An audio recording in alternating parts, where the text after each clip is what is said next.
ಇವತ್ತಿನ ಕಲಬುರಗಿ ಮಹಾನಗರದ ವಕ್ಫ್ ಬಚಾವ್ ದೇಶ ಬಚಾವ್ ಕಾರ್ಯಕ್ರಮದಲ್ಲಿ ಪಾಲ್ಗೊಂಡಂತ ಎಲ್ಲ ಪರಮ ಪೂಜ್ಯರ ಕಾರ್ಯಕ್ರಮಗಳನ್ನು ಭಕ್ತಿ ಪೂರ್ವಕರಮಗಳನ್ನು ಸಲ್ಲಿಸಿ ವೇದಿಕೆ ಮೇಲೆ ಉಪಸ್ಥಿತರಿರುವಂತಹ ಈಗಾಗಲೇ ಎಲ್ಲರ ಹೆಸರನ್ನ ನಮ್ಮ ಅರವಿಂದ್ ಲಿಂಬಾವರ್ ಹೇಳಿದ್ದಾರೆ. ನಾನು ಮತ್ತೆ ಅದನ್ನೇ ಹೇಳುವುದಿಲ್ಲ. ಎಲ್ಲ ನಮ್ಮ ನಾಯಕರುಗಳೇ, ಕಲಬುರಗಿಯಲ್ಲಿ ಸೇರಿದಂತ ಎಲ್ಲ ನನ್ನ ದೇಶಭಕ್ತರೇ, ಎಲ್ಲ ನನ್ನ ರೈತ ಬಾಂಧವರೇ, ಪಕ್ಷಾತೀತವಾಗಿ ಬಂದಂತ ಎಲ್ಲ ಮಹಾಜನತೆ, ಪತ್ರಕರ್ತ ಬಂಧುಗಳೇ, ಇವತ್ತು ನಾವೆಲ್ಲ ಯಾರಿಗೋ ಮುಲಾಜಿದ್ದು ಈ ಹೋರಾಟಕ್ಕೆ ಹೋಗ್ಬೇಡ್ರಿ, ಈ ಹೋರಾಟ ನಮ್ಮದಲ್ಲ ಅಂತ ಹೇಳುವಂಥದ್ದು ಯಾರಿಗೂ ನೈತಿಕ ಹಕ್ಕು ಇಲ್ಲ. ನಾವು ಮಾಡಲಾಗುತ್ತಿದ್ದ ಹೋರಾಟ ಭಾರತವನ್ನು ಉಳಿಸಬೇಕಂತ ಹೋರಾಟ ಮಾಡ್ತಾ ಇದ್ದೀವಿ. ನಮ್ಮ ಮಠ ಮಂದಿರಗಳನ್ನು ಉಳಿಸಬೇಕಂತ ಹೋರಾಟ ಮಾಡ್ತಾ ಇದ್ದೀವಿ. ನಮ್ಮ ರೈತರನ್ನ ಉಳಿಸಲಿಕ್ಕೆ ಹೋರಾಟ ಮಾಡ್ತಾ ಇದ್ದೀವಿ. ನಮ್ಮ ದೇಶದ ಆಸ್ತಿಯನ್ನು ಉಳಿಸಲಿಕ್ಕೆ ನಾವು ಹೋರಾಟ ಮಾಡ್ತಾ ಇದ್ದೀವಿ. ಬಂಧುಗಳೇ, ಇಲ್ಲಿ ಯಾರು ಮುಖ್ಯಮಂತ್ರಿ ಆಗ್ಬೇಕು ಅಂತ ಹೇಳಿ ಬಂದಿಲ್ಲ. ಯಾರು ನಾವು ರಾಜ್ಯಾಧ್ಯಕ್ಷ ಆಗ್ಲಿಕ್ಕೆ ಬಂದಿಲ್ಲ. ನಮ್ಮ ಹೋರಾಟ ವಕಫ್ ಸಲುವಾಗಿ ಬಂದೀವಿ. ಯಾಕೆ ಗಾಬರಿಯಾಗಿರಪ್ಪ ನಾವುಗಳ ನಾವೇನ್ ತಪ್ಪು ಮಾಡಿರಪ್ಪ ಅಂತ ಶಿಸ್ತು ಕ್ರಮ ತಗೊಳಕ ನಿಮಗೆ ಬಂದಿಲ್ಲ. ಮಾಧ್ಯಮದವರು ಬೇಕಾದ ಬರ್ಕೋಲಾಕ ನೀವು ಸುಧಾರಾಗ ಏನೂ ಆಗಿಲ್ಲ. ಯಾವ ಕಾರ್ಯಕರ್ತರು ಬಂದು ನಮ್ಗೆ ಏನು ಮಾತಾಡಿಲ್ಲ. ಕಲಬುರಗಿ ಸರ್ ಮೈಸೂರು ಸಹ ಮಾಡಿ ಹೇಳ್ತಾರೆ ಪತ್ರಕರ್ತರು ನಾವು ಸುಮ್ಮನೆ ಹೊಡೆಯಾದ್ರು ನೀವು ಹೊರಗಡೆ ಅಂದ್ರೆ ನಮ್ಮ ಮಂದಿ ಗುರುತಾಗ್ತದೆ. ನೀವು ಯಾಕೆ ಹೊಡಿಲಾಕತ್ತೀರ ಅನ್ನೋದು ನಮ್ಮ ಮಂದಿ ಹುಚ್ಚಿಲ್ಲ.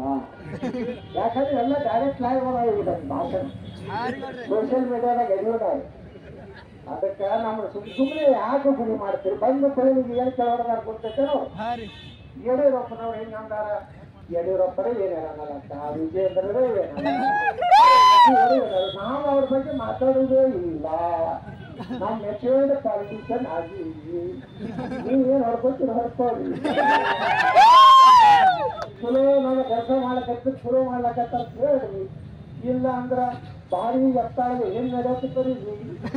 ನಮ್ಗೆ ನಾನು ಯಾವ ಇಲೆಕ್ಷನ್ ನಾ ಗೆದ್ದು ಬರ್ತೀನಿ ಅಂತ ನೀವು ಸರ್ವೆ ಮಾಡೋ ಇಲ್ಲ. ಆದ್ರೆ ನಾನೇ ಗೆದ್ದು ಬಂದು ನಾವು ಹೇಳಾಗ ನಾ ಆರಿಸಿ ಬರ್ತೀನಿ ಅಂತ ಬರ್ತೀವಿ. ಅವ್ರು ಡಬ್ಬಿ ಗೊತ್ತೀನಿ. ಅದಕ್ಕೆ ನೀವು ಬಹಳ ನೀವು ನನ್ನ ಪ್ರೀತಿ ತೋರಿಸ್ಬೇಡ್ರಿ. ಯಾವ ಪ್ರಶ್ನೆ ಕೇಳಬೇಡ್ರಿ. ನಾವು ನೀವು ಕೇಳುವ ಪ್ರಶ್ನೆ ಯಡಿಯೂರಪ್ಪಂದ್ರೆ ನಾವು ಉತ್ತರ ಕೊಡುವುದಿಲ್ಲ. ನಮ್ಮ ಕೋರ್ ಕಮಿಟಿ ನಿರ್ಣಯ ಆಗ್ಯದ. ಏನು ಹೊರಗಡೆಯಿಂದ ಅದಕ್ಕೆ ಬಂಧುಗಳೇ, ಇವತ್ತೇ ನಮ್ಮ ಆಶಾ ಗುರುಗಳು ಹೇಳ್ಯಾರಲ್ಲ, ಈಗ ಎಂಥ ಸ್ವಾಮಿಗಳು ಬೇಕಾಗ ಈ ಪುಸ್ತಕ ತಿಂದು ಉಂಡು ದಕ್ಷಿಣ ತಗೊಂಡು ಶ್ರೀ ಗುರು ಬಸವಲಿಂಗ ದೊಡ್ಡ ದೊಡ್ಡ ಸ್ವಾಮಿಗಳು ಬರುದಿಲ್ಲ ಅವ್ರ ಪಾಪ. ಯಾಕಂದ್ರೆ ಜಿಲ್ಲೆ CM ಚೇಂಬರ್ನಾಗ ಇರ್ತಾರೆ, ನಮ್ಮಲ್ಲೇ ಇರ್ತಾರೆ. ಅವ್ರು 3 ಸಾಲಿ ಪಾಲಿ ಅವ್ರು ಹೋಗ್ತಾರ. ನಮ್ಗೆ ಸಣ್ಣ ಸ್ವಾಮಿಗಳು ಯಾಕೆ ಸಿಕ್ಕರೆ ಸಾಕು, ಆಶೀರ್ವಾದ ಮಾಡಿ ಸಾಕು. ಆಗ ಛತ್ರಪತಿ ಶಿವಾಜಿ ಮಹಾರಾಜರ ಸಾಧು ಸಂತರ ಮೂಲಕ ಹಿಂದೂ ಸಾಮ್ರಾಜ್ಯ ಕಟ್ಟದಲ್ಲ. ಆಗ ಭಾರತದಲ್ಲಿ ನರೇಂದ್ರ ಮೋದಿ ಉತ್ತರ ಪ್ರದೇಶದ ಯೋಗಿಯ ನೇತೃತ್ವದಲ್ಲಿ ದೇಶವನ್ನು ನಾವು ಕಟ್ಟೇ ಕಟ್ತೀವಿ ಅನ್ನೋಂತ ಅದು ದಾಖಲೆ. ನಿಮ್ಮ ಜಮೀನು ಯಾವ ಮಗ ಜಮೀನ್ ಅಪ್ಪ ಮುತ್ತ ಗುಲ್ಬರ್ಗ ಬಂದ. ಈಗ ಇವರು ಮುಸಲ್ಮಾನರು ನಮಗೂ ಹೋಗಕ್ಕೆ ಬಂದಾರೆ, ಹೋಗ್ಲಕತ್ತಿಲ್ಲ. ಅವ್ರಿಗೆ ಬೇಕಾದ್ರೆ ಬಿಡ್ಬೋದು. ತೋಡದೆ ಅಮಾರ ನಮಗೆ ಹುಡುಗರ ಹುಷಾರಿಗೆ ನೀವೇನು ಎದಿರಲ್ಲ. ಅವ್ರ ಮುಂದೆ ನಿಲ್ಸಿರಿ ಹಿಂಗ್ ಮಾಡಿ ಹಾಳಾಗಿ ಅವ್ರು ತುರ್ಕೊಳ್ಳುವಾಗಿ ಮತ್ತೆ ಬಂದಿದ್ದು ಅಲ್ಲಿ ಗುರುಗಳು ಸೇವೆ ಮಾಡ್ತಿದ್ದಪ್ಪ. ಮುಸ್ಲಿಂ ಪಾಪ ಗುರುಗಳು ಏನಂದ್ರು, ಇಲ್ಲೇ 20 ವರ್ಷ ಬಾರಿ ಕಾಲ ಸೇವೆ ಮಾಡ್ಯಪ್ಪ, ಇಲ್ಲೇ ಒಂದು ಸಣ್ಣ ಜಾಗ ಬಡ್ತಿರತ್ತೆ ಗುರು ಅಂತಾರೆ. ಈಗ ಪಾಪ ಏನ್ ಮಾಡಿದ್ರು ನಮ್ಮ ಮಂದಿ ಹುಚ್ಚು ಮಂದಿ ಅದಕ್ಕೊಂದು ಏನೋ ಕಟ್ಟಿ ಈ ಬದಲ ಮಟ್ಟಕ್ಕಿಂತ ಅದಕ್ಕೆ ನಮಸ್ಕಾರ ಮಾಡೋದು ಚಾಲು ಮಾಡಿದ್ರು. ನಮ್ಮ ತಂತ್ರ ಕೂತಿಲ್ಲ ಮೋದಿ ಏನಾಗುತ್ತೆ ಅವ್ರು ವಕಫ್ ಮಾಡ್ಯಾರ. ಈಗ ಅವ್ರ ಮನೆಯವ್ರ ಕೇಳಿದ್ರೆ ಸರ್ಕಾರ ಮಾಡೈತೆ ನಾವೇನು ಮಾಡ್ತೀವಿ. ಅದಕ್ಕೆ ನಾವು ನಮ್ಮ ಮಠ ಮಂದಿರ್ಗಳು ದೇವಸ್ಥಾನವನ್ನು ಚಾಲುಕ್ಯರು ಕಟ್ಟಿದ್ದು ಹೊಸರು ಕಟ್ಟಿದ್ದು ವಕಫ್ ಅದಾವು. ಬಿಜಾಪುರ ಜಿಲ್ಲಾದಾಗ ಪಡಗಾನು ಮತ್ತು ಊರು ಇಡೀ ಊರೇ 65 ಎಕರೆ ವಕಫ್. ಚಾಲುಕ್ಯ ಇಮ್ಮಡಿ ಪುಲಕೇಶಿ ಕಟ್ಟಿದ್ದ ಸೋಮೇಶ್ವರ ದೇವಸ್ಥಾನ ವಕಫ್. ಅವಾಗ ಧರ್ಮನೇ ಇಟ್ಟಿರ್ಲಿಲ್ಲ, ಈ ದೇಶ ಬರುವೆಲ್ಲ ಧರ್ಮನೇ ಇಟ್ಟಿರ್ಲಿಲ್ಲ. ಅವಾಗ ಇರುವಂತ ಊರು ಹೋದಾವು. ನೀವು ದೊಡ್ಡ ದೊಡ್ಡ ಮಂದಿ ಏನಿದಿಲ್ಲ, ಶ್ರೀಮಂತರು ಬಡವರು ಬಂಗಲೆ ಕಟ್ಕೊಂಡಾಗಿದ್ದು ಐಶ್ವರ್ಯ ಮನೆ ಕೊಟ್ಟಿರಲ್ಲ. ಯಾರು ಹೋರಾಟ ಮಾಡಲಿ, ಯಾರು ಬೇಕಾದ್ ಮಾಡಲಿ, ನಾವು ನಮ್ಮ ಮಕ್ಕಳು ಅಗದಿ ಚಲೋ ಕಾರ, ಚಲೋ ಬಂಗಲೆ, ಚಲೋ ಬೆಡ್ರೂಮ್ ಎದುವತ್ತು ಕೊಟ್ಟಿರಲ್ಲ. ನಿಮ್ಮ ಮನೆ ಹೊರತು ತಗೋತಾರೆ. ಇನ್ನೊಂದು 10 ವರ್ಷ ಹೋಯ್ತಂದ್ರ ನೀವು ತಿಳ್ಕೊಂಡ್ರಿ 35-40% ಅವ್ರು ಆದ್ರಂದ್ರ ಯಾವ ಖರ್ಗೆನೂ MLA ಆಗೋದಿಲ್ಲ. ಮಲ್ಲಿಕಾರ್ಜುನ ಖರ್ಗೆನೂ ರಾಷ್ಟ್ರೀಯ ಅಧ್ಯಕ್ಷ ಎಲ್ಲ ಅವರೇ ಇರ್ತಾರೆ. ಮೈಮೂರು ಸಾಹೇಬ್ ರಾಷ್ಟ್ರೀಯ ಅಧ್ಯಕ್ಷ, ಜೈಗೂರು ಸಾಹೇಬ್ ರಾಜ್ಯ ಎಲ್ಲ ಎಲ್ಲ ಅವನು ಸುಮ್ಮನೆ ಹೇಳ್ತಾರೆ. ನಮ್ಮ ಶ್ರೀಮಂತ ಖರ್ಗೆ ಸಾಹೇಬರು ಅವ್ರ ಪಾಪ ಮಲ್ಲಿಕಾರ್ಜುನ ಖರ್ಗೆ ಸಾಹೇಬರ ತಾಯಿ ಮತ್ತು ತಂಗಿನ ಕೂತ್ರಲ್ಲ ಪಾಪ ಒಂದು ಗುರುತು ಸಾಹೇಬ್ ನೋಡ್ತಿದ್ದಾರೆ. ನಮ್ಮ ಎಷ್ಟು ಕಟ್ ಅನ್ನಿಸ್ಕೊಟ್ಟು ನೋಡ್ರಿ. ಆದ್ರೆ ಅವರು ಹೊಟ್ಟೆ ಹೊರಟುವಂತ ಶ್ರೇಷ್ಠ ಸುಪುತ್ರ ಶ್ರೀ ಪ್ರಿಯಾಂಕ ಖರ್ಗೆ ಸಾಹೇಬರು ಹೇಳ್ತಾರೆ, ಯಾರು ಮುಸಲ್ಮಾನರಲ್ಲ, ಲಿಂಗಾಯತರು ಅವ್ರ ಅವಳು ಬಂದಿದೆ ಬಹಳ ಶ್ರಮ ಚಿಂತೆ ರಜಾಕರಲ್ಲ, ರಜಾಕರು ಮುಸಲ್ಮಾನರಲ್ಲ. ಏನು ವಾಲ್ಮೀಕಿ ಸಮಾಜ ಏನ ಆರೋಗ್ಯ ಸಮಾಜ ಏನ್ರಿ ಇದು ಕೊನೆಯು ಖರ್ಗೆ ಸಾಹೇಬ್ ರವಿಕ್ಯಾಕ್ ಹಾಕಿ ಬಿಟ್ಬಿಟ್ಟ. ಈ ಕಡೆ ಎತ್ತಾರೆ ಗುಲ್ಬರ್ಗ ಕಡೆ ಅದಕ್ಕೆ ಹೈದರಾಬಾದ್ ಆಗುತ್ತೆ. ನಿಮ್ ಕೆಲ ಏನು ಅದಕ್ಕೆ ಹೈದರಾಬಾದ್ ಆಗಿತ್ತಲ್ಲ. ಈಗ ಹೇಳ್ತಾರೆ ಏನೈತು ಮಾಡ್ಕೊತಿರ್ಲಿ. ಬಾಬಾ ಸಾಹೇಬ್ ಅಂಬೇಡ್ಕರ್ ಬರಂತ ಸಂವಿಧಾನ ನಮ್ಮ ದೇಶದಲ್ಲಿ ಉಳಿಬೇಕಾದ್ರೆ ಬಂಧುಗಳು ಯಾಕೆ ಇವತ್ತು ಹೇಳ್ತಾ ಇದ್ದೀನಿ ಅಂದ್ರೆ, ಇವತ್ತು ಸಂವಿಧಾನ ಒಪ್ಕೊಂಡಂತ ದಿವಸ ಭಾರತ. ಆ ಪವಿತ್ರವಾದಂತ ಸಂವಿಧಾನ ಬಂದಂತ ಡಾಕ್ಟರ್ ಬಾಬಾ ಸಾಹೇಬ್ ಅಂಬೇಡ್ಕರ್ ಅವರು ಅವತ್ತು ಹೇಳಿದ್ರು. ಅವರೊಂದು ಪುಸ್ತಕ ಬರ್ದಾರ, ಓದಿದ್ರಿ ಯಾರು ಓದಿಲ್ಲ ಅಂಬೇಡ್ಕರ್ ಜೀವನ. ಯಾರು ದಲಿತರ ಅಷ್ಟೇ ಅಲ್ಲ, ಎಲ್ಲ ಜಾತಿಯವರು ಓದ್ಬೇಕು. ಇವತ್ತು ಓದೋರವರಿಗೂ ಕರೆ ಪೂಜೆ ಮಾಡಬೇಕಾಗಿದ್ದರೆ ರಾಷ್ಟ್ರದಾಯಕವಾಗಿ ಬಾಬಾ ಸಾಹೇಬ್ ಅಂಬೇಡ್ಕರ್ ಪೂಜೆ ಮಾಡ್ಬೇಕು. ಆ ಪುಣ್ಯಾತ್ಮ ಅವಾಗ ಹೇಳ್ಯಾರ 1942ರಾಗ ಭಾರತ ಪಾಕಿಸ್ತಾನ ಎರಡು ದೇಶ ಮಾಡುವಂತದಕ್ಕೆ ನನ್ನ ವಿರೋಧ ಇದೆ. ಒಂದು ವೇಳೆ ನಿಮ್ಮ ಲಾಭಕ್ಕಾಗಿ ಸ್ವಾರ್ಥಕ್ಕೋಸ್ಕರ ಈ ದೇಶ ಉಳಿಯುವಂತ ಕೆಲಸ ನೀವು ಮಾಡಿದ್ರೆ ಭಾರತದಲ್ಲಿ ಮುಸಲ್ಮಾನರನ್ನ ಪಾಕಿಸ್ತಾನ ಕಳಿಸ್ರಿ. ಪಾಕಿಸ್ತಾನದಲ್ಲಿರುವಂತ ಹಿಂದೂ ದಲಿತರು ಎಲ್ಲರನ್ನ ಭಾರತಕ್ಕೆ ಬರೆಯುವಂತ ಮಾತು ಯಾರು ಹೇಳ್ತಂದ್ರೆ ಬಾಬಾ ಸಾಹೇಬ್ ಅಂಬೇಡ್ಕರ್. ಬಸವನಗೌಡಲ್ಲ, ನರೇಂದ್ರ ಮೋದಿ ಎಲ್ಲ, ಅಟಲ್ ಬಿಹಾರಿ ವಾಜಪೇಯಿ ಎಲ್ಲ ಬಂಧುಗಳೇ. ಎಷ್ಟು ಅವ್ರಿಗೆ ಮುಂದಿನ ಅವ್ರಿಗೊಂದು ವಿಚಾರ ಇರ್ತದೆ. ನಾ ಹೇಳಿದ ವಿಧಾನಸಭೆ ಒಳಗ ಈ ದೇಶದ ದುರ್ದೈವ ಅಂದ್ರೆ ಇವತ್ತೇ ನಾವು ಹಾರ ಹಾಕಿ ಬಂದೀವಲ್ಲ, ಯಾರು ಹಾರ ಹಾಕಿ ಬಂದ ಸರ್ದಾರ್ ವಲ್ಲಭಾಯ್ ಪಟೇಲ್ ಪ್ರಧಾನಮಂತ್ರಿ ಆಗಬೇಕಾಗಿತ್ತು. ಈ ಅಯೋಧ್ಯ ನೆರವು ಆಗಿದ್ರಿಂದ ಈ ವಕಫ್ ಬಂತು. ಈ ಅಯೋಧ್ಯ ಪ್ರಧಾನಮಂತ್ರಿ ಆಗಿದ್ದು ಆರ್ಟಿಕಲ್ 370 ಜಮ್ಮು ಕಾಶ್ಮೀರಕ್ಕೆ. ಇವತ್ತು ನಾವು ದಲಿತ ಬಂಧುಗಳನ್ನು ಸ್ವಲ್ಪ ಕಂಡಕ್ಟ್ ತೆಗೆದು ನೋಡ್ರಿ. ಮ್ಯಾಲಿಂದ ಮೇಲೆ ನಮ್ಮ ನರೇಂದ್ರ ಮೋದಿ ಅವರ ಬಗ್ಗೆ ಸಂವಿಧಾನ ಬದಲಾವಣೆ ಮಾಡ್ತಾರೆ. ರಾಹುಲ್ ಗಾಂಧಿ ಬಿಟ್ಟ ಇರ್ತೇವೆ ಒಳಗೆ ಪೂಜೆ ಇಲ್ಲ. ದ ಕಾನ್ಸ್ಟಿಟ್ಯೂಷನ್ ಆಫ್ ಇಂಡಿಯಾ ತೆಗಿರ್ಬೋದು. हम संविधान रक्षक ಹೇಳ್ತಾನೆ. ಇವತ್ತು ನರೇಂದ್ರ ಮೋದಿ ಅವರು ಮಾಡಿದ್ದಾರೆ ಬಂಧುಗಳು. ಕಾಶ್ಮೀರದಲ್ಲಿ SC ST ರಿಸರ್ವೇಶನ್ ಇರಲಿಲ್ಲ. ಕಾಶ್ಮೀರದಲ್ಲಿ ಜಮ್ಮು ಕಾಶ್ಮೀರದಲ್ಲಿ ಸರ್ಕಾರಿ ನೌಕರರಲ್ಲಿ SC ST ರಿಸರ್ವೇಶನ್ ಇರಲಿಲ್ಲ. ಬರೀ ಮುಸ್ಲಿಮರ ರಕ್ತದಲ್ಲಿ ಇತ್ತು ರಿಸರ್ವೇಶನ್ ಅಂತ ಇರಲಿಲ್ಲ. ಇವತ್ತ ನಮ್ಮ ನರೇಂದ್ರ ಮೋದಿ ಅವರು ಆರ್ಟಿಕಲ್ 370 ತೆಗೆದ ಮೇಲೆ ಯಾವ ಬಾಬಾ ಸಾಹೇಬ್ ಅಂಬೇಡ್ಕರ್ ಅವರು ಸಂವಿಧಾನ ಬರುವಾಗ ಆರ್ಟಿಕಲ್ 370 ಭಾಳ ಓಡಾಡ್ತಾರೆ.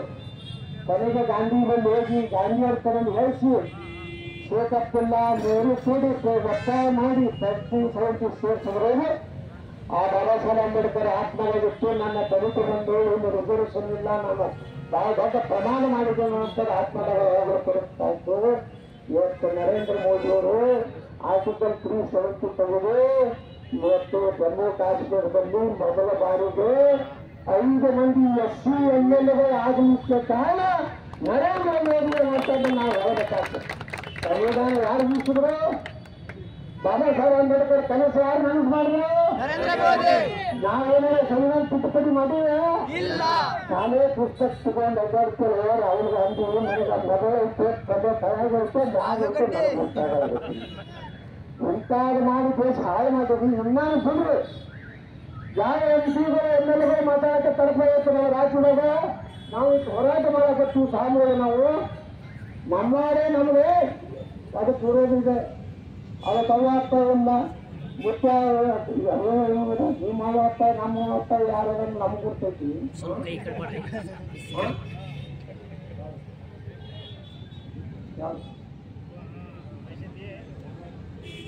ನೋಡ್ರಿ, ನಾವು ವಾಲ್ಮೀಕಿಗಳಿಗೆ 180 ಕೋಟಿ ನಿರ್ಧಾರ ಪಾದಯಾತ್ರೆ ಮಾಡ್ಕೊಂತ ನಮ್ಮ ರಮೇಶ್ ಅಣ್ಣ ಹೇಳಿದ್ರ ಅದ್ರ ಬಿಟ್ಟರು ಸುಮ್ಮನೆ 14 ಕೋಟಿ ಸಲ ಹಾಕೊಂಡು ಹೋಗ್ತಾರೆ. ವಾಲ್ಮೀಕಿ ದೊಡ್ಡ ಆಗೋಣ ಅದಕ್ಕೆ ಬಂಧುಗಳೇ ತಿಳ್ಕೊರು, ಇದು ಯಾವುದೋ ಸಾರ್ತಿಲ್ಲ.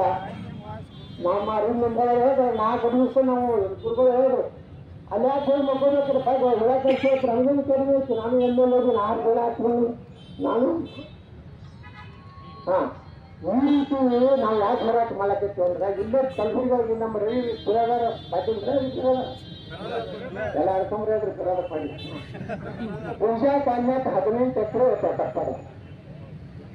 87 ಏನೇ ಗೊತ್ತು ಅಲ್ಲಿ ಕಾರ್ಪೊರೇಷನ್ ರೋಡ್ ಮಾಡ್ಯಾರ. ಇವೆಲ್ಲರೂ ಚಲೋ ಚಲೋ ಮನೆ ಕಟ್ಕೊಂಡಾರ. ಇವತ್ತು ಟ್ಯಾಕ್ಸ್ ಕಟ್ಟಾರ, ಗಣಪತಿ ಕಟ್ಟಾರ, ಎಲ್ಲ ಕಟ್ಟಾರ. ಇವತ್ತೇನ್ ಮಾಡ್ಯಾರ 200 ಮನಿ ಅದ. ನೋಡ್ರಿ, ಈ ರೀತಿ ಆಗಾದ್ರೂ ನಾವು ಸುಮ್ಕೊಂಡಿರ್ಬೇಕಂದ್ರು ನಾವು ಹಳ್ಳಿ ಹೋಗ್ಬೇಕತ್ತೀವಿ. ಬರೋ DC ಆಫೀಸಿಗೆ ಬಂದು ಮನವಿ ಕೊಡ್ಲಕ್ ಬಂದಿಲ್ಲ. ಪಾಪ DC ಅವ್ರಿಗೆ ತಗೊಂಡು ಕೊಟ್ಬಿಟ್ಟಾರ. ಹಿಂಗಾದ್ರೆ ನೀವು ಗೇಟ್ ಹಾಕೊಳ್ತಾರೆ ಗೊತ್ತಿಲ್ಲ ಮೇಡಮ್. ತಾವು ಗೇಟ್ ಹಾಕೊಳ್ತಿಲ್ಲ ನಿಮ್ಮ ಪರಿಸ್ಥಿತಿ ಹಿಂಗೆ ಏನಾರ ನೀವು DC ಆಗಿ ಎಂಟ್ರಿ ಮಾಡಿದ್ರೆ ವಾಪಸ್ ತಗೊಂಡಿಲ್ಲ ಅಂದ್ರೆ ನೀವು ಗೇಟೇ ಹೊಂದಿಲ್ಲ. ಪೊಲೀಸರು ಹೊಡಿಮೇಲೆ ಅದು ಹೊಡಿತಾರ. ಅವ್ರನ್ನೇ ಒಳಗೆ ಅವ್ರನ್ನ ಹೋಗಿ ನೋಡ್ರಿ IPS ಅಧಿಕಾರಿ ಹೋಗೈತಿ. ಕನ್ನಡ ಫೋನ್ ಮಾಡಿ ಹೇಳ್ತಾರೆ ಬರೋ ಭಾಳ ಒಳ್ಳೆ ಮಾಡ್ತಾ ಇದ್ದಾರೆ. ಫುಲ್ ಸಪೋರ್ಟ್ ಏನು ಫೋನ್ ಹೋಗ್ಕೊಡ್ತಾರೋ ಡಾಕ್ಟರ್ ಹೊಂದಿದಾಗತ್ತೆ. ಪುನಃ ಕೇಸ್ ಹಾಕಬೇಕು ಫುಲ್ ಸಪೋರ್ಟ್. ಏನು ಮಾಡೋದು ಸರ್, ನಮ್ಗೆ ಆದ್ರಿಂದ 14 ಅನ್ಸುತ್ತಾ ನಮ್ಗೆ ಕೇಸ್ ಹಾಕತ್ತಾರೆ. 39 ಕೇಸ್ ಆಗ್ಯಾವ. ನಾಳೆ ಇವತ್ತಿಗೆ ಹಿಂದೆ ಹಾಕ್ತಾರ ಗೊತ್ತಿಲ್ಲ. ತಯಾರು ಮಾಡ್ಕೊಡ್ತಾರ, ತಯಾರು ಹೊಡಿತಿರ್ತಾರ. ಅವರು ಏನೆಲ್ಲ ಹುಡುಗ ಪರಿಶ್ರಮ ಹೊಡಿತೀವಿ ನಾವು. ಸಣ್ಣವ್ರ ಜೈಲಿಗೆ ಹೋದಾಗ ಬಸನಗೌಡ ಪಾಟೀಲ್ ಎಲ್ಲ ಜಾತಿ ಲಿಂಗಾಯತ 24 ವರ್ಷ ಉದ್ಯೋಗ ನಿರುದ್ಯೋಗ ಕೆಲಸ 20 ವರ್ಷ ಬರೋದು ಸರ್ಕಾರ ವ್ಯವಸ್ಥಿದ್ರು. ಇವತ್ತು ಎಲ್ಲಾರ್ಗೂ ಸಮಸ್ಯೆ ಇದೆ. ಇವತ್ತು ನೋಡ್ರಿ 13 ಎಕರೆ ಜಮೀನು ಗೋಮಾಳತ್ತು ಸರ್ಕಾರ ಗೊತ್ತಿಲ್ಲ ಕಟ್ಟಾರ. ಆಳಂದಾಗ ಪೊಲೀಸ್ ಸ್ಟೇಷನ್ ಪೊಲೀಸ್ ಕ್ವಾರ್ಟರ್ಸ್ಗೂ ಅದು ಒಕ್ಕರು ಪೊಲೀಸರು ಮಾಡ್ಬೇಕು. ಪೊಲೀಸ್ ಮನೆ ಮಾಡೋದು ನಮ್ಮ ಬಿಜಾಪುರದಾಗ ಇಡೀ ಪೊಲೀಸ್ ಹೆಡ್ಕ್ವಾರ್ಟರ್ ಒಕ್ಕಟ್ಟು. ನಮ್ಮ ಬಿಜಾಪುರದಾಗ 175 ಎಕರೆ ಸಿವಿಲ್ ಹಾಸ್ಪಿಟ್ಲ್ ಇತ್ತು ಅದು ಒಕ್ಕರು. ಬಸವಣ್ಣ ಸಲಾಮ ಇಡೀ ವ್ಯವಸ್ಥೆ ನೋಡಿ ಆಡಳಿತ ಗ್ರಾಮದಾಗ 315 ಸರ್ವೆ 13 ಎಕರೆ ಜಮೀನು. ಈ ರೀತಿ ಇಬ್ಬರಿಗೆ ಏನಾದ್ರು ಹಂಗೆ ಸುತ್ತ ಇಡೀ ಗುಲ್ಬರ್ಗಾಗ ತಪ್ಪತ್ತಾರ. ನೀನೇ ಬುಧರ್ನಾಗ ಹೇಳಿದ್ರಾಗಿ ಅದೇನು ಬುಧರ್ ಏನಾಯ್ತು ಮೊದಲು. ಅದಕ್ಕೆ ನಾವು ಹೋರಾಟ ಮಾಡಕ್ ಬಂದೀವಿ. ಯಾಕೆ ನೀವು ಭಯ ಕೊಟ್ಟಿವಿ? ನಾವೇನು ತಂಡವರು ಏನು ದೇಶಕ್ಕೆ ಕೆಲಸ ಮಾಡಕತ್ತಿಲ್ಲ, ಪಕ್ಷ ವಿರೋಧಿ ಕೆಲಸ ಮಾಡಕತ್ತಿಲ್ಲ. ಒಕ್ಕಲ್ ಸಲ ಹೋರಾಟ ಮಾಡ್ತಿದ್ರು ನಿಮ್ಮ ಕ್ರಮ ಟಿವಿ ಹೊರಗೆ ಟೆಕ್ನಾಲಜಿ 2 ದಿವಸದಲ್ಲಿ ಸಸ್ಪೆಂಡ್ ಆಗಬೇಕಂತ ಮುಂದಿನ ಭವಿಷ್ಯ ನೀವು ಯಾಕೆ ತಿಳ್ಕೊಳ್ತೀಪ್ಪ ನನ್ನ ಭವಿಷ್ಯ ಬರೆಯಾರು ಜನ ಕೊಟ್ಟಾರ ಜನ ನೀವು ಯಾರೇ ಭವಿಷ್ಯ ನಿರ್ಮಾಣ ಮಾಡ್ಬೇಕಂತ ಜಾಗಗಳಲ್ಲ ಅದು ಹೇಗಾಗ್ತದೆ ನಾಳೆ ನಾನು ಈ ತಂಡದವರು ಒಬ್ಬ ಮುಖ್ಯಮಂತ್ರಿ ಗ್ಯಾರಂಟಿ ನಾನು ಕೊಡ್ತೀನಿ ವಾರಂಟಿ ಒಂದು ವರ್ಷನಾಗ ಎಲ್ಲ ಹಿಂದೂಗಳು ಕ್ಯಾಬಿನೆಟ್ ನಾವು ಏನ್ ಮಾಡ್ತೀವಿ ಎಲ್ಲ ಕೇಸ್ ವಾಪರ್ ಯಾರೋ ದಿವಸಕ್ಕೆ 5 ಸಾವಿರ ಎದುರೋದ್ರಿಂದ ಎಲ್ಲಾ ರೈತರ ಸಾಲ ಯಾರ ರೈತ ಎಲ್ಲಾದ್ರೂ ಬರೋಬರಿಲ್ಲ ಬಿಟ್ಟು ನಾವು ಎಲ್ಲರೂ ಒಂದಾಗಿ ಭಯ್ಯ ಭಯ್ಯ ಎಲ್ಲಿ ಭಯ ಅದು ಅಕ್ಕಿ ಹೋದ್ರ ಭಯ ಭಯ ನಾವು ಭಯ್ಯ ಭಯ ಹಿಂದೂಗಳಾದನು ದಲಿತರು ಲಿಂಗಾಯತರು ಬ್ರಾಹ್ಮಣರು ನಾವು ಭಯ ಭಯ ಅವ್ರು ಎಂದೂ ಭಯ ಆಗೋದಿಲ್ಲ ನೀವೆಲ್ಲ ನಿಮ್ಗೆ ಏನತ್ತಾರ ನಮ್ಗೆಲ್ಲ ಏನತ್ತವರು ಕಾಪೀರ್ ಅಂದ್ರೆ ಏನ್ ಗೊತ್ತನ ಅವ್ರ ಕರ್ಮ ಬಿಟ್ಟು ಬೇರೆ ಕ್ರಿಶ್ಚಿಯನ್ರು ಕಾಪಿಗೆ ನಾವು ಕಾಪಿರು ನೀವು ಹೇಳ್ತೀರಿ ನಮ್ಮ ಕರ್ಗೋ ಸಾಹೇಬ್ ಹೇಳ್ತಾರ ಹಿಂದೂ ಮುಸ್ಲಿಂ ಬಾಯಿ ಬಾಯಿ ನಿಮ್ಮನೆ ನಿಮ್ಮ ಮನೇಲಿ ಸುತ್ತಾರ ಬಾಯಿ ಬಾಯಿ ಇಂಥ ಪರಿಸ್ಥಿತಿ ನಾವು ಇವತ್ತು ಹೋರಾಟ ನಮ್ಮ ಪೂಜೆರು ಬಂದು ನಾವು ಸಂತೋಷ ಆಗುತ್ತೆ ನಾವು ವಿನಂತಿ ಮಾಡ್ಕೋತೀನಿ ದೊಡ್ಡ ದೊಡ್ಡ ಸಾಂಗ್ಗಳನ್ನು ಬಿಟ್ಟುಬಿಟ್ರ ಅವರು ಬರುವುದಿಲ್ಲ ಇವೆಲ್ಲ ಸಣ್ಣ ಸಾಂಗ್ಗಳನ್ನು ಒಂದೊಂದು ಒಂದು ಊರು ತಿರುಗಿಸೋ ಶಕ್ತಿ ಅಂತೀವಿ ಒಂದೊಂದು ಊರು ತಿರುಗಿಸಿರುವೆ ಭಾರತದಲ್ಲಿ ನರೇಂದ್ರ ಮೋದಿ ಕ್ರಾಂತಿ ಮಾಡಿ ತೀರ್ತಾರೆ ವಕಫ್ ರದ್ದು ಆಗ್ತದೆ ನಾವು ಹೋರಾಟ ಮಾಡಕತ್ತಿದ್ದಕ್ಕೆ ನಿಮ್ಮ ಪ್ರಧಾನಮಂತ್ರಿ ಹೇಳ್ಯಾರ ಭಾರತದ ಸಂವಿಧಾನದಲ್ಲಿ ಡಾಕ್ಟರ್ ಬಾಬಾ ಸಾಹೇಬ್ ಅಂಬೇಡ್ಕರ್ ಅವರ ಸಂವಿಧಾನದಲ್ಲಿ ವಕಫ್ ತತ್ವ ಎಂದೂ ಬರಲಿಲ್ಲ ಹೀಗಾಗಿ ನಾವು ಭಾರತ ಸಂವಿಧಾನ ಹೇಳೋದಕ್ಕೆ ಅಧ್ಯಕ್ಷರು ನಡವಳಿಕೆ ವಕಫ್ ನಾವು ಸೇರಿಸೋದಿಲ್ಲ ಸಂವಿಧಾನಗಳೇ ಬರೇ ನಾವು ಇವತ್ತೊಂದು ಹೋರಾಟ ಮಾಡಿಬಿಡುದಿಲ್ಲ ನಾವು ರಮೇಶ್ ಜಾರಕಿಹೊಳಿ ಅರವಿಂದ್ ಕುಮಾರ್ ಮಂಗಳಪ್ಪರು ನಮ್ಮ ಸಿದ್ದೇಶ್ವರ ಎಲ್ಲರೂ ಕೂಡಿ ನಾವು 2ನೇ ತಾರೀಕಿಗೆ ದಿಲ್ಲಿ ಹೊಂಟೀವಿ ನಾಳೆ ನಮಗೆ ಯಾದಗಿರಿ ರಾಯಚೂರು ಮುಗಿಸ್ತೀವಿ ಬಾಗಲಕೋಟೆ ಜಿಲ್ಲಾ ಮುಗಿಸಿ ಬೆಳಗಾವಿಯಲ್ಲಿ ಸುಮಾರು 15-20 ಸಾವಿರ ಜನರ ಒಂದು ದೊಡ್ಡ ವಕಫ್ ಹೋರಾಟ ಮಾಡಿ ಅವತ್ತು ರಾತ್ರಿನೇ ದಿಲ್ಲಿ ಹೋಗ್ತೀವಿ ಈ ಬಾಗಲಕೋಟೆದ ಹೈದರಾಬಾದ್ ಕಂದಾಯ ಕರ್ನಾಟಕದ ರೈತರಿಗೆ ಏನೇನು ಕೊಟ್ಟಿಲ್ಲ ನಮ್ಮೆಲ್ಲ ಮಾಹಿತಿ ಅದನ್ನೆಲ್ಲರೂ ಕೆರೆ ನೋಡ್ರಿ ಅವ್ರು ಕೆರೆ ಕಲಬುರಗಿ ಬೆಳಮನಿ ಇದ್ದಾರೆ ಇಲ್ಲ ಇಲ್ಲ ಚಾಲುಕ್ಯರು ಕಟ್ಟಿದ್ದು ಅಲ್ಲಿ ನರ್ಸಿಂಗ್ ದೇವಸ್ಥಾನ 3 ತಿಂಗಳು ಹೇಳ್ಕೊಡ್ತಾರೆ ಆಯ್ತಲ್ಲ ಅದಕ್ಕೆ ನಾವು ಹೊಂಟೀವಿ 3ನೇ ತಾರೀಕು ಅಥವಾ 4ನೇ ತಾರೀಕು ನಾವೆಲ್ಲರೂ ಕೂಡಿ ಒಂದು ಇಂಟೀರಿಯರ್ ರಿಪೋರ್ಟ್ ಅನ್ನ ನಮ್ಮ ಜಾಯಿಂಟ್ ಪಾರ್ಲಿಮೆಂಟರಿ ಕಮಿಟಿ ಜಗನಂಬಿಕಾ ಪಾಲನೆ ಕೊಡ್ತಾ ಇದ್ದೀವಿ ಈ ಕಾನೂನು ಬರೋದು 42 ತಿದ್ದುಪಡಿ ತಂದಾರ ನಾವು ಅವ್ರಿಗೇನು ವಿನಂತಿ ಮಾಡ್ಕೊಳಕತ್ತೀವಿ ಆ ವಕಫ್ ಟ್ರಿಬ್ಯುನಲ್ ಏನೈತಲ್ಲ ಅದನ್ನ ರದ್ದು ಮಾಡಬೇಕು ಏನಾಗೈತಲ್ಲ ಟ್ರಿಬ್ಯುನಲ್ನಾಗ ನೀವು ಯಾಕೆ ಹೊಂಟಿದ್ದೀವಿ ಎಸ್ಸಿಗೆ ಅಧಿಕಾರ ಇಲ್ಲ ತಹಸೀಲ್ದಾರ್ಗೆ ಅಧಿಕಾರ ಇಲ್ಲ DC ಅವರಿಗೆ ಅಧಿಕಾರ ಇಲ್ಲ ನಮ್ಮ ಸೆಷನ್ ಕೋರ್ಟ್ಗಳಿಗೆ ಅಧಿಕಾರ ಇಲ್ಲ ಹೈಕೋರ್ಟಿಗೆ ಅಧಿಕಾರ ಇಲ್ಲ ಸುಪ್ರೀಂ ಕೋರ್ಟಿಗೆ ಅಧಿಕಾರ ಇಲ್ಲ ಯಾವ ನಮ್ಮ ಜನ ಶುರು ಮಾಡಿರ್ತಾರ ಅವ್ರ ಬಳಿ ನ್ಯಾಯ ಕೇಳಿಸೋದಂತ ಪರಿಸ್ಥಿತಿ ಇದೆ ನಾವೆಲ್ಲ ಹೋಗ್ತಾ ಇದ್ವಿ 3-4ನೇ ತಾರೀಕು 2 ದಿವಸ ಜಿಲ್ಲೆ ಕೊಟ್ಟು ಇಂಟೀರಿಯರ್ ರಿಪೋರ್ಟ್ ತಗೊಂಡು ಈ ತಿದ್ದುಪಡಿ ಅಷ್ಟೇ ಅಲ್ಲ ಇಡೀ ವಕಫ್ ಕಾನೂನಿನ ಪ್ರವೇಶದಿಂದ ಸುಟ್ಟು ಹಾಕ್ಬೇಕಂತೇಳಿ ನಾವು ನಮ್ಮ ಒಂದು ಸಮಿತಿಗೆ ಸಲ್ಲಿಸಿ ಬಂದರೆ ಯಾರು ಎಷ್ಟೋ ಕಾರ್ಯಕರ್ತ ಬಂದಾರೆ ಬಿಜೆಪಿ ಕಾರ್ಯಕರ್ತನ ಯುವಮೋರ್ಚಾಧ್ಯಕ್ಷರು ಎಲ್ಲರೂ ಬಂದಾರೆ ಏನು ಹಂಗಿಲ್ಲ ಎಲ್ಲ ಧೈರ್ಯ ನಾವು ನಿಮ್ಮ ದೊರೆ ಯಾವಾಗಲೂ ಹಗಲ ರಾತ್ರಿ ಮುಂದೆ ನಮ್ಮ ಕೈಗೆ ಬರೋದು ಯಾರು ಬಿಡ್ತಾರೆ ಬಿಡಲಾಕವ್ರು ಅದು ಹೊಸದಾಗಿ ತಯಾರು ಮಾಡ್ತೀವಿ ಹೊಸ ಕ್ಯಾಂಡಿಡೇಟ್ಗಳೇ ಸಾಕು ಹಳೆ ಕ್ಯಾಂಡಿಡೇಟ್ಗಳು ಭಾಳ ಸಾಧಾಗ್ಯಾವು ಇವೆಲ್ಲ ರಾತ್ರಿ ಕಲ್ಗಡ ಮನೆ ಕೊಟ್ಟಿರ್ತಾವೆ ಇವೆಲ್ಲ ಬೇಡ ಅಲ್ಲಿ ಅಯ್ಯನ ಮನೆ ಕೊಟ್ಟಿರ್ತಾವೆ ವಿಶೇಷ ಕಲ್ಗಡ ಮನೆ ರಾತ್ರಿ ಹಗಲತ್ತ ಕೇಸರಿ ಶ್ರೀರಾಮ್ ಅಂತಾರೆ ರಾತ್ರಿಗೂ ಮಲ್ತಾರೆ ಕರಿಯಲ್ಲ ನಮಸ್ಕಾರ ಈ ಲೀಡರ್ ತಗೊಂಡು ಹೊಸ ಲೀಡರ್ಶಿಪ್ ತಯಾರು ಮಾಡುವಾಗ ಹೊಸ ಯುಗ ಪ್ರಾರಂಭ ಮಾಡ್ತೀವಿ ವಕಫ್ ಅಲ್ಲ ಈಗ ಒಂದು ರಾಜ್ಯದಾಗ ಇರ್ಬೇಕಾದ್ರ ನಮ್ಮ ಕಾನೂನು ಪ್ರಕಾರ ಇರಬೇಕು. ಇಲ್ಲಂದ್ರೆ ಈಗ ಜನತೆ ನಮ್ಮ ಜೈ